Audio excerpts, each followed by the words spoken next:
बिस्मिल्लाहिर्रहमानिर्रहीम। अस्सलामु अलैकुम नाज़रीन, प्रोग्राम दीन से दुनिया तक के साथ मैं हूँ आपकी मेज़बान तैयबा मेमन। नाज़रीन, जब हम कायनात के इन मुख्तलिफ रंगों को देखते हैं और जब कायनात के इन तमाम कुदरती नज़ारों पर एक नज़र दोहराते हैं, तो जब हम इन तमाम चीज़ों को देखते हैं कि किस तरह से अल्लाह रब्बुल इज़्ज़त ने इन तमाम चीज़ों को तख्लीक किया, खूबसूरत दुनिया बनाई, कायनात बनाई, ये ज़मीन और आसमान बनाए, और सबसे बढ़कर जो अल्लाह रब्बुल इज़्ज़त ने इस दुनिया में एक चीज़ बनाई जिसे अशरफुल मखलूक़ात कहा जाता है, तो वो है इंसान। जब अल्लाह रब्बुल इज़्ज़त ने इंसान को तख्लीक किया तो उस वक्त इब्लीस से कहा कि इसे सजदा करो।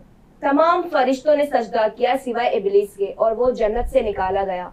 तो इसका ये मकसद, ये मतलब हमें पता चला कि आग से बना हुआ शैतान, नूर से बने हुए फरिश्ते, लेकिन अल्लाह रब्बुल इज़्ज़त ने जिसे सबसे ज्यादा अहमियत दी वो मट्टी से बना हुआ इंसान है, और इंसान को अल्लाह ने अशरफुल मखलूक़ात का दर्जा दिया।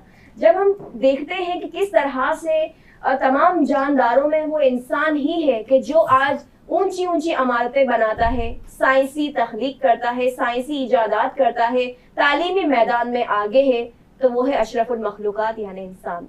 अल्लाह रब्बुल इज़्ज़त ने जब इंसान को दुनिया में पैदा किया तो उसे इल्म सिखाया, यानी कि जब हमारे प्यारे नबी अहमद मुश्तबा मोहम्मद मुस्तफ़ा सल्लल्लाहु तआला अलैहि वसल्लम पर गार हिरा में जो पहली वही नाजिल हुई, उसका पहला लफ्ज़ ही इक़रा था, यानी इक़रा बिस्मि रब्बिकल्लज़ी खलक़ खलक़ल इंसान मिन अलक़, यानी पढ़ अपने रब के नाम से जिसने पैदा किया इंसान को जमे हुए खून से, और इंसान को वो सब सिखाया जो वो नहीं जानता था। इससे हमें ये पता चला कि इस्लाम की बुनियाद, इंसान की बुनियाद, दीन की बुनियाद, दुनिया की बुनियाद इल्म पर है। और जिस तरह से अल्लाह रब्बुल इज़्ज़त ने कुरान में इल्म हासिल करने का हुक्म दिया, हमारे प्यारे नबी अहमद मुश्तबा मोहम्मद मुस्तफ़ा सल्लल्लाहु तआला अलैहि वसल्लम ने अपने हदीस में इल्म हासिल करने पर जोर दिया, तो ये एक बहुत बड़ी निशानी है अक्ल वालों के लिए कि इल्म हासिल करो, इल्म फैलाओ। तो नाज़रीन, जो इस हवाले से ही हमारे जो आज के मेहमानाने गिरामी हैं, मेहमानाने खुसूसी हैं, वो इल्म फैलाने वालों में से हैं, इल्म की बुनियाद को आगे बढ़ाने वालों में से है, इल्म की शाखों को मजीद आगे फैलाने वालों में से है, और इल्म के फलदार दरख्त से सबको इस्तिफादा देने वालों में से है। तो जो हमारे आज के मेहमानान हैं वो किसी तारुफ के मोहताज तो नहीं, लोग जानते हैं, लेकिन फिर भी उनका तारुफ जरूरी है। हमारे साथ इस वक्त स्टूडियो में मौजूद हैं जनाब मिस्टर बिलाल मेमन, जो कि डायरेक्टर इंपेरियम एकेडमी है, साथ ही director BS industries private limited, इसके साथ ही तकाफुल एग्जीक्यूटिव कंसल्टेंट EFU, साथ ही adviser health and education committee Karachi chamber of commerce, इसके साथ chairman higher education sub committee all Pakistan Memon federation, साथ ही vice chairman Halar general Jamat youth forum, और साथ ही एजुकेशनिस्ट एंड एंटरप्रेन्योर हैं मिस्टर बिलाल मेमन। अस्सलाम वालेकुम। वालेकुम अस्सलाम सर, कैसे हैं आप? Thank you so much for the wonderful introduction. मैं ठीक हूँ, सो मच सर फॉर आप कैसे हैं? अल्हम्दुलिल्लाह सर, आपका बहुत शुक्रिया। मैं जानती हूँ काफी कीमती वक्त आपने निकाला है, बहुत ही मसरूफियात हैं, क्योंकि आपकी अपनी एम्पेरियम जो एकेडमी है उसमें आपकी क्लासेस चल रही होती हैं, लेकिन हमारे एक इनविटेशन पर आप हमारे प्रोग्राम में तशरीफ लाए, मैं आपकी बहुत शुक्रगुजार हूँ। Thank you so much, thank you for inviting me. Thank you sir, thank you. इनके साथ ही जो हमारे आज के दूसरे मेहमान हैं जनाब अनस शाहिद साहब, जो के को फाउंडर द एम्पेरियम एकेडमी, साथ ही क्वालिफाइड टीचर विद B.Ed, जो के पेशे से एक ही बहुत ही अच्छे टीचर हैं, अच्छे उस्ताद हैं, और इनकी बहुत तारीफें सुनी हैं। अस्सलाम वालेकुम। वालेकुम अस्सलाम। सर, कैसे हैं आप? अल्हम्दुलिल्लाह, आप बताएं। और बहुत अच्छा लगा आपने ऐसा इंट्रोडक्शन दिया मुझे, thank you so much. Thank you so much sir, आप हमारे प्रोग्राम में तशरीफ लाए।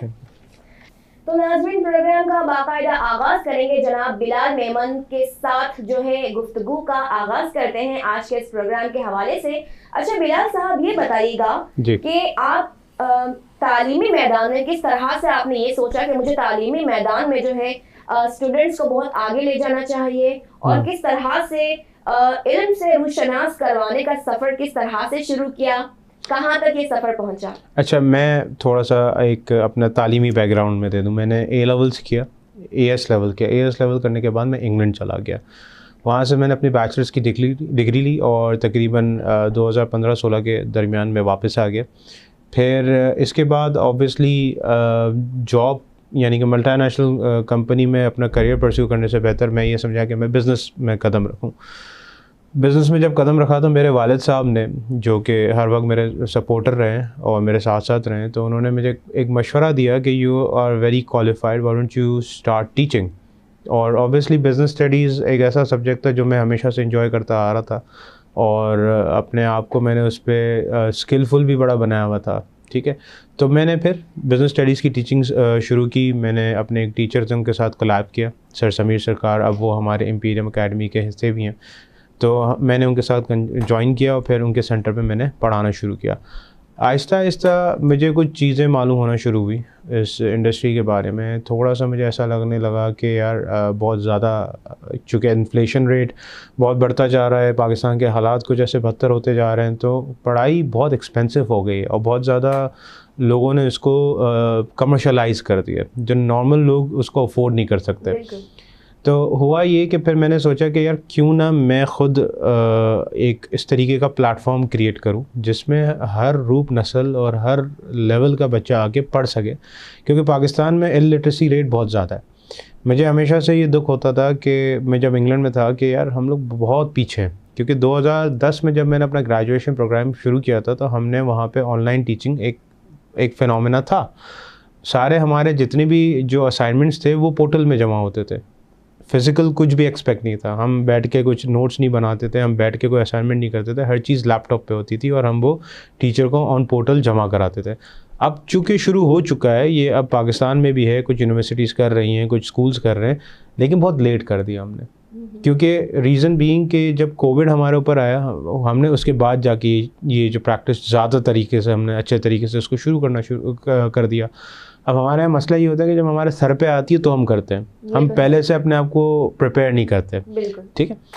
तो अब ये जो इम्पीरियम एकेडमी है, जैसे आपने हम दोनों का इंट्रोडक्शन दिया, हमारे साथ एक और फीमेल हैं, CEO है हमारी निदा, तो हम तीनों ने इस प्लेटफॉर्म को लेके हम मार्केट के अंदर आए हैं और हम ये कोशिश करेंगे कि एजुकेशन को थोड़ा नहीं बल्कि बिल्कुल आसान करेंगे हर किसी के लिए।